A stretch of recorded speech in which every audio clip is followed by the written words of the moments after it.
আসসালামু আলাইকুম, welcome back to my channel. আজকে আমরা আলোচনা করব ক্লিপিং পাথ নিয়ে। ক্লিপিং পাথ কি বা ইমেজে ক্লিপিং পাথ বলতে আমরা কি বুঝি?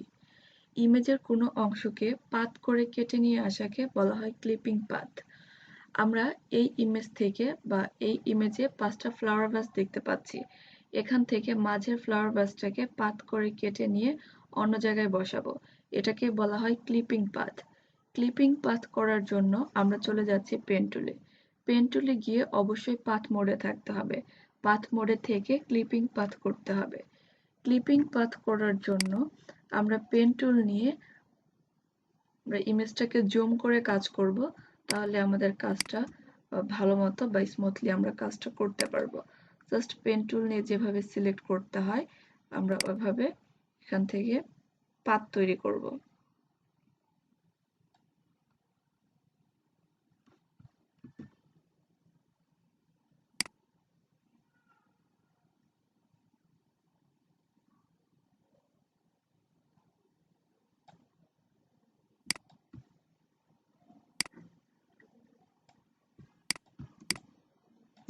তো এভাবে করে আমি ইমেজটাকে জুম করে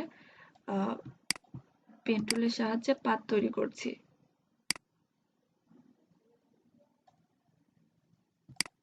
ক্লিপিং পাথ করার সময় অবশ্যই সময় নিয়ে ধীরে ধীরে আপনারা এই ক্লিপিং পাথ তৈরি করবেন।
একটু সময় নিয়ে ধীরে ধীরে করে আমাদের এই পাথ তৈরি করতে হবে।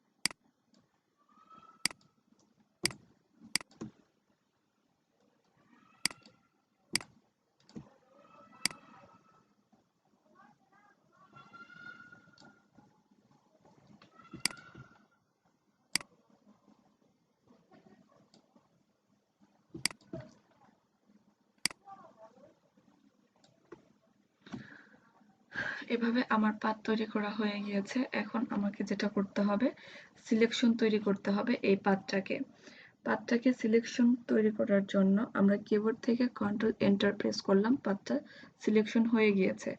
এছাড়া আমরা ডান পাশে যে অপশন পাচ্ছি লেয়ার্স, চ্যানেলস, পাথসে এসে এখান থেকে আমরা লোড চ্যানেল অ্যাজ বা লোড অ্যাডস এ পাথ চ্যানেলে এসে বা অপশনটাতে এসে ক্লিক করেও আমরা এই সিলেকশনটা তৈরি করতে পারি। এখন আমরা এই সিলেকশন করা অংশটুকু বা ইমেজের অংশটুকুকে Ctrl+C দিয়ে কপি করছি এবং আমি একটা ডিফল্ট ডকুমেন্ট সাইজ নিচ্ছি। এখানে Ctrl+V দিয়ে পেস্ট করলাম। Ctrl+T দিয়ে এটাকে আমি ছোট করে নিচ্ছি। তো এভাবে করে চাইলে আমরা ইমেজের কোনো অংশকে পাত করে কেটে নিয়ে আসতে পারি। আমি ইমেজের এই অংশটাকে পাত করে কেটে এখানে নিয়ে এসে বসিয়েছি। তো এভাবে করে চাইলে আপনারা ইমেজের কোনো অংশকে পাত করে নিয়ে আসতে পারেন। তো এই কাজটাকে আমরা বলে থাকি ক্লিপিং পাথ।